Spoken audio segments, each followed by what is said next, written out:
Flick to link, link to flick.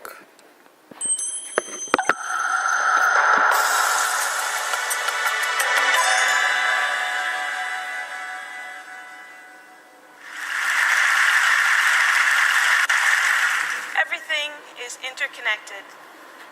As a Shinnecock Indian, I was raised to know this. We are a small fishing tribe situated on the southeastern tip of Long Island, near the town of Southampton in New York. When I was a little girl, my grandfather took me to sit outside in the sun on a hot summer day. There were no clouds in the sky. And after a while, I began to perspire. And he pointed up to the sky, and he said, "Look, do you see that? That's part of you up there. That's your water that helps to make the cloud, that becomes the rain, that feeds the plants, that feeds the animals." In my continued exploration of subjects in nature that have the ability to illustrate the interconnection of all life, I started storm chasing in 2008 after my daughter said, "Mom, you should do that." And so 3 days later, driving very fast, I found myself stalking a single type of giant cloud called a supercell, capable of producing grapefruit-sized hail and spectacular tornadoes, although only 2% actually do. These clouds can grow so big, up to 50 miles wide, and reach up to 65,000 feet into the atmosphere. They can grow so big, blocking all daylight, making it very dark and ominous standing under them. Storm chasing is a very tactile experience. There's a warm, moist wind blowing at your back, and the smell of the earth, the wheat, the grass, the charged particles. And then there are the colors in the clouds of hail forming, the greens and the turquoise blues. I've learned to respect the lightning. My hair used to be straight. I'm just kidding. What really excites me about these storms is their movement, the way they swirl and spin and undulate with their lava lamp-like mammatus clouds. They become lovely monsters. When I'm photographing them, I cannot help but remember my grandfather's lesson. As I stand under them, I see not just a cloud, but understand that what I have the privilege to witness is the same forces, the same process in a small-scale version that helped to create our galaxy, our solar system, our sun, and even this very planet. All my relations. Thank you.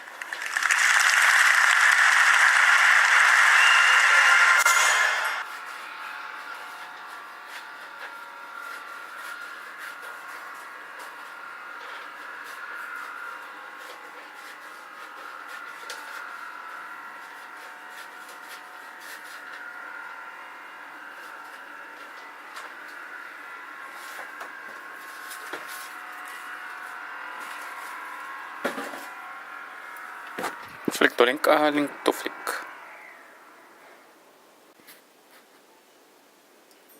My photo taste is the Pinterest, because they are the best.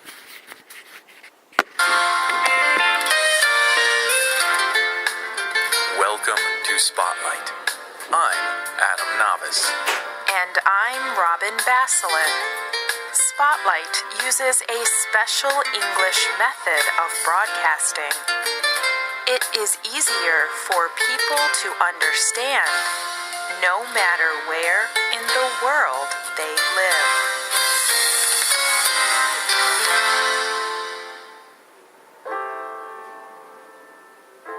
Do you ever wonder if you can make a difference?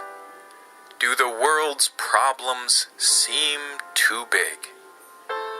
Many people have this feeling, and many people do not know what to do. But two men in India are trying to change that. They want people to make one small change in their communities. They hope if enough people make this change, it will make a big difference. They want people to plant trees. Today's spotlight is on the Sapling Project.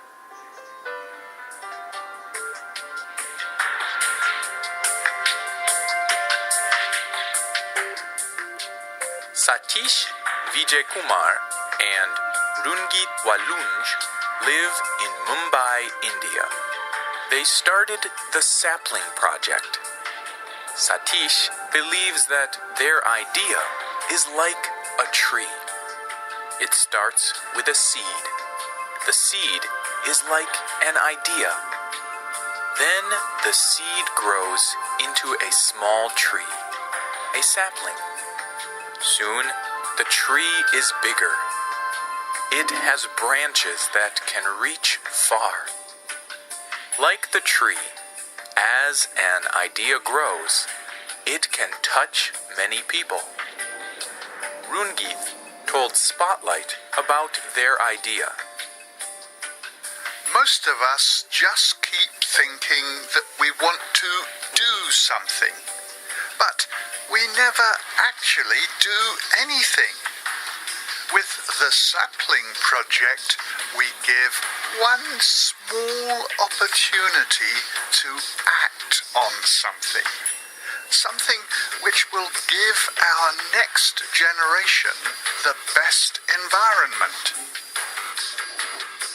This is a problem for many people in the world.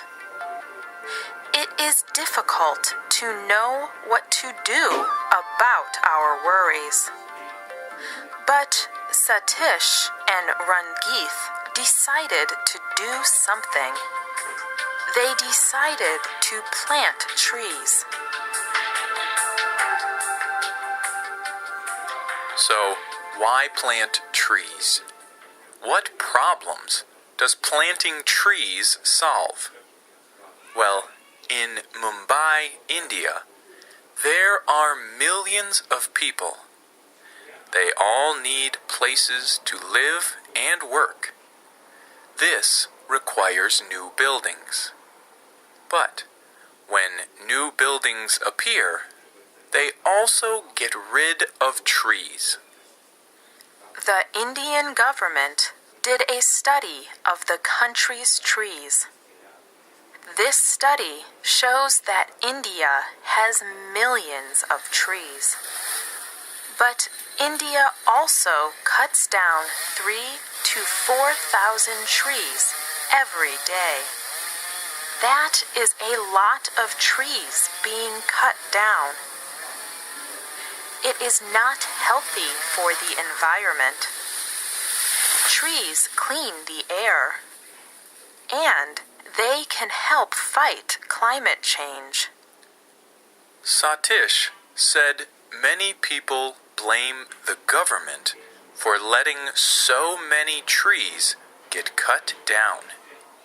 But he says that blaming does not solve problems. People often say they want to save the trees, but they do not do anything. Instead, people should say, "Let us plant trees." This way, people can work together to solve problems. Often, when Satish tells people about the project, he asks, "Do you want your children and grandchildren to breathe clean air? If the answer is yes, do something. Plant a tree, or help us plant a tree." Satish told his friend Rungit about his idea. Rungit thought of a great way to get other people involved. He used the internet to tell people about the project. Soon, people were giving money. And Satish and Rangeeth were bringing saplings all over the city for people to plant. Planting trees is not a new idea. Many people have been planting trees to help change the world for many years.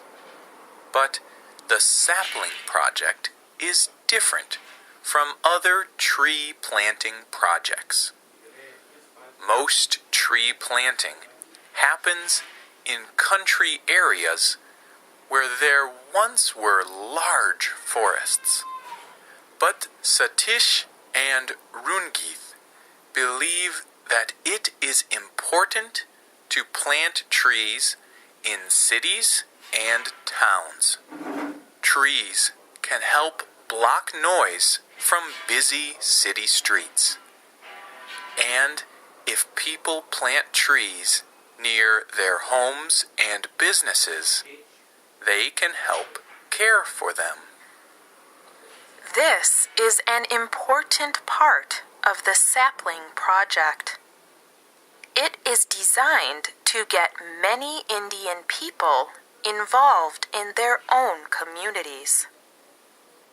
It is designed to encourage people to make a difference. Satish told the Christian Science Monitor, "The world is full of nice people. The only thing you need to do is get them moving." Many people are moving in India now. The sapling project is growing. Indian people have already planted over 1,000 trees. Here is how it works. One sapling costs 44 cents. People give money to Satish and Rangeeth to buy the trees. Anyone can give money, even people in other countries. Then Satish and Rangeeth put the trees in a car and drive around the city. Anyone can take a tree from the car and plant it. They just have to promise to take care of the tree for 2 years.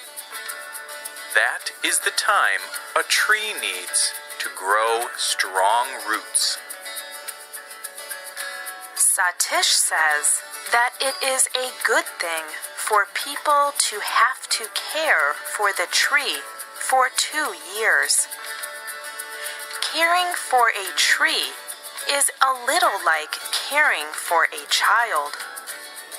You get to watch it grow. He says caring for these trees is also a way to care for future Indian children. For Rangeeth, this is particularly true. He has a young daughter. He wants to see her grow up in a city that is green and healthy. There is another interesting thing about the sapling project. We said that they use the internet to tell people about the project. But they also use the internet to show how the trees are growing. First, someone plants a sapling. Then, if they can, they put information on a website like Facebook or Twitter or a blog. They can take pictures of their sapling and show how it is growing. It is a great way to make people happy about the project. And it also makes people want to do a good job caring for their tree.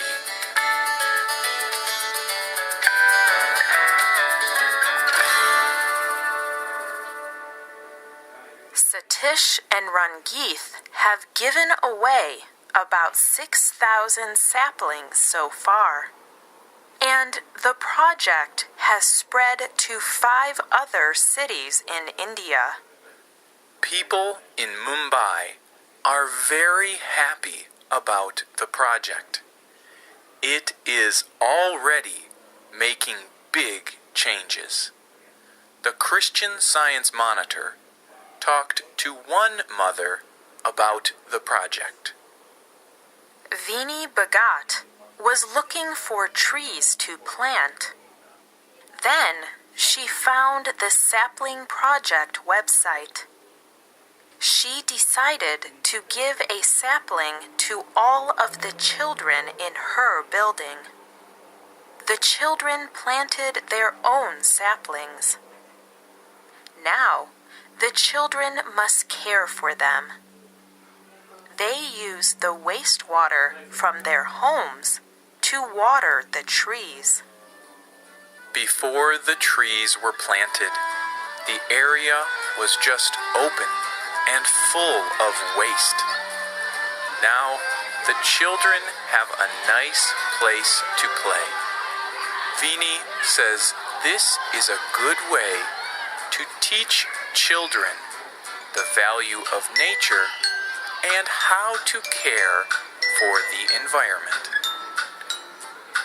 India has the second largest population of any country in the world. But lots of people can make little changes. And together, those little changes can make a big difference. If you would like to join or learn more about the Sapling Project, please visit our website at radio.english.net. There, we have a link to the Sapling Project's website. The writer of this program was Sarah DeCoster. The producer was Adam Navis. The voices you heard were from the United States. All quotes were adapted and voiced by Spotlight. This program is called The Sapling Project.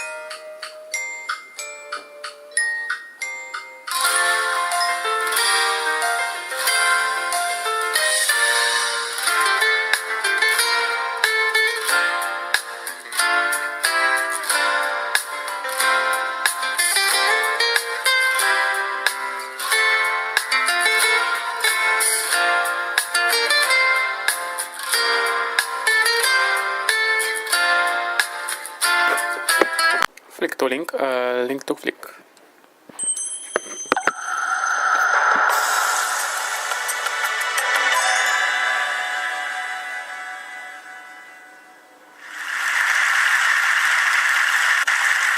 Everything is interconnected. As a Shinnecock Indian, I was raised to know this. We are a small fishing tribe situated on the southeastern tip of Long Island, near the town of Southampton in New York. When I was a little girl, my grandfather took me to sit outside in the sun on a hot summer day. There were no clouds in the sky. And after a while, I began to perspire. And he pointed up to the sky, and he said, "Look, do you see that? That's part of you up there. That's your water that helps to make the cloud, that becomes the rain, that feeds the plants, that feeds the animals." In my continued exploration of subjects in nature that have the ability to illustrate the interconnection of all life, I started storm chasing in 2008 after my daughter said, "Mom, you should do that." And so 3 days later, driving very fast, I found myself stalking a single type of giant cloud called a supercell, capable of producing grapefruit-sized hail and spectacular tornadoes, although only 2% actually do. These clouds can grow so big, up to 50 miles wide, and reach up to 65,000 feet into the atmosphere. They can grow so big, blocking all daylight, making it very dark and ominous standing under them. Storm chasing is a very tactile experience. There's a warm, moist wind blowing at your back, and the smell of the earth, the wheat, the grass, the charged particles. And then there are the colors in the clouds of hail forming, the greens and the turquoise blues.